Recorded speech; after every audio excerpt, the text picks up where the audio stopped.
ምንም አይነት ስልክ ቁጥር ሳትጠቀሙ ኢሜል መክፈት ይቻላል። ከቅርብ ጊዜ ወዲህ ኢትዮጵያ ውስጥ ኢሜል ስንከፍት መጨረሻ ላይ በስልክ ቁጥራችሁ ቬሪፋይ አድርጉ ይለናል። በዚህ ሰዓት ጎግል ኢትዮጵያ ውስጥ ሜሴጅ ስለማይልክ ኢሜል መክፈት በጣም አስቸጋሪ ሆኗል። በዚህ ቪዲዮ 5 ደቂቃ ባልበለጠ ሰዓት ውስጥ እንዴት አድርገን ያለምንም ስልክ ቁጥር ኢሜል መክፈት እንደምንችል አሳያችኋለሁ። እስከ መጨረሻው ተከታተሉኝ። ለዚህ ቻናል አዲስ ሆናችሁ ሰብስክራይብ ማድረጋችሁን እንዳትረሱ። ቪዲዮንም ላይክ አድርጋችሁ ጀምሩ። ይመቻችሁ።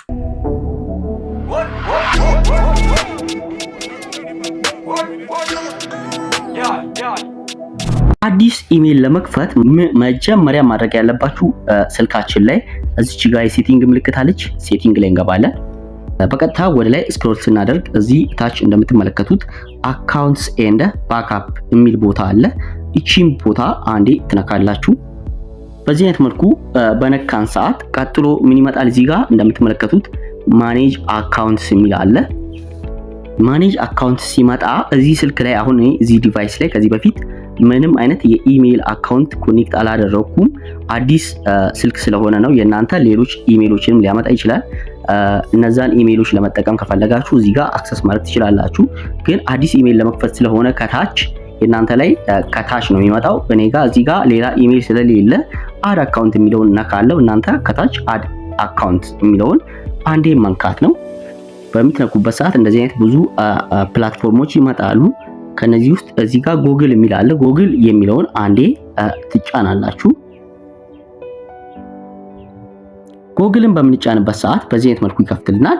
ከነዚህ መሃል እዚህ ጋር ክሬት አካውንት የሚል ይመጣል። ይሄንን አንዴ ክሬት አካውንት የሚለውን መጫን ነው። እሱን ስንጫን በዚህ አይነት መልኩ ሶስት አማራጮች ያመጣልናል። አንደኛው እዚህ ለቢዝነስ አካውንታችሁን ይሄን ኢሜል አካውንት ለቢዝነስ የምትፈልጉት ከሆነ ወይም ለስራ ይሄኛውን መጠቀም ትችላላችሁ። ይሄ ለተለያዩ ድርጅቶች ምናምን ነው። ከ18 ዓመት በታች ለሆኑ ልጆች የምትፈልጉ ከሆነ ፎር ማይ ቻይልድ የሚለውን ይሄንን መጠቀም ትችላላችሁ፣ ይሄኛውን ኦፕሽን። በመቀጠል ለአዋቂ የሚጠቅመንን አይነት ኢሜል ከፈለግን ደግሞ እዚህ ጋር ፎር ማይ ፐርሰናል ዩዝ የምትለዋን እቺኛዋን አንድ ጊዜ ትጫናላችሁ። በመቀጠል እዚህ ጋር ስማችንን የምናስገባበት ቦታ ነው። የኛ ስም አለ ፈርስት ኔም፣ ቀጥሎ የአባት ስም ማስገባት ትችላላችሁ። እዚህ ጋር ኦፕሽናል ነው፣ አለማስገባትም ትችላላችሁ፣ ግን ማስገባቱ ይጠቅማል። እዚህ ጋር ስማችንን እንጽፋለን። ይቻሉ ካሱ። በዚህ አይነት መልኩ ስማችንን ከጻፍን በኋላ ከታች ኔክስት እንላለን። እዚህ ጋር የትውልድ ቀናችንና ዓመተ ምሕረቱን የምንሞላበት ቦታ ነው። እዚህ ጋር የተወለድንበትን ቀን እንሞላለን። እዚህ ጋር ቀን ትሞላላችሁ። እዚህ ጋር ደግሞ ወራቱን የተወለዳችሁበትን ወር እዚህ ጋር ወሩንም ታስገባላችሁ። ቀጥሎ ዓመተ ምሕረት ታስገባላችሁ። ይህን ስታስገቡ ማወቅ ያለባችሁ ነገር ከ18 ዓመት በታች እንዳይሆን አድርጋችሁ ነው መሙላት ያለባችሁ። ለምሳሌ 2010 ምናምን ብንሞላ 18 ዓመት የማይሞላ ከሆነ አካውንቱን አይከፍትላችሁም ማለት ነው። ስለዚህ 18 ዓመት እንዲሞላ አድርጋችሁ ነው መሙላት ያለባችሁ። ቀጥሎ ጄንደር የሚለው ጋር እንገባለን። ጄንደር እዚህ ጋር ጾታ፣ ሴት ከሆናችሁ ፊሜል፣ ወንድ ከሆናችሁ ሜል የሚለውን ትመርጣላችሁ። ሜል መርጫለሁ። ቀጥሎ ወርታችሁ ወረድ ስንል እዚህ ጋር ኔክስት የሚል አለ። ኔክስት ላይ ስንገባ በዚህ አይነት መልኩ ኢሜይላችንን ክሬት አድርጎ ያስመርጠናል። ሁለት አይነት ኢሜይል አምጥቶልኛል። ካሱ ሀቻሉ ስሜን ከኋላ ወደፊት አድርጎ ያባቴን አስቀድሞ አምጥቷል። ቀጥሎ ደግሞ እዚህ ጋር ቻሉ ካሱ 65 ብሎ ኮድ ጨምሮበት @gmail.com ብሎ ሰጥቶኛል።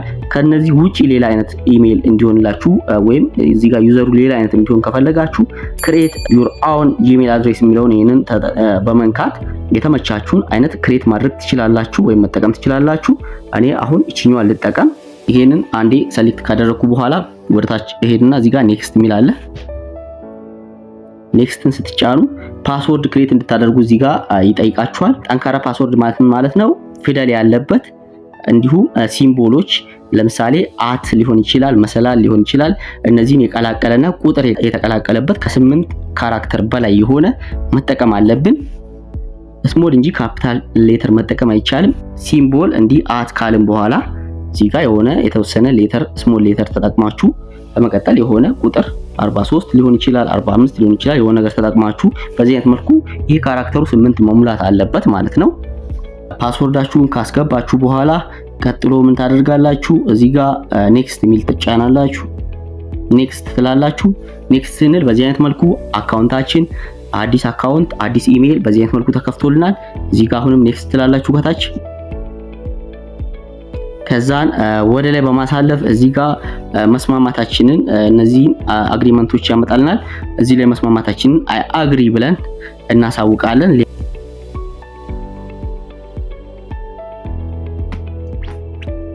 በዚህ አይነት መልኩ ኢሜላችን ክሬት ሆኗል። አሁን ምንድነው እዚህ መጨረሻ ላይ ወደ ታች ተወርዱና እዚህ ጋር አክሰፕት ትላላችሁ።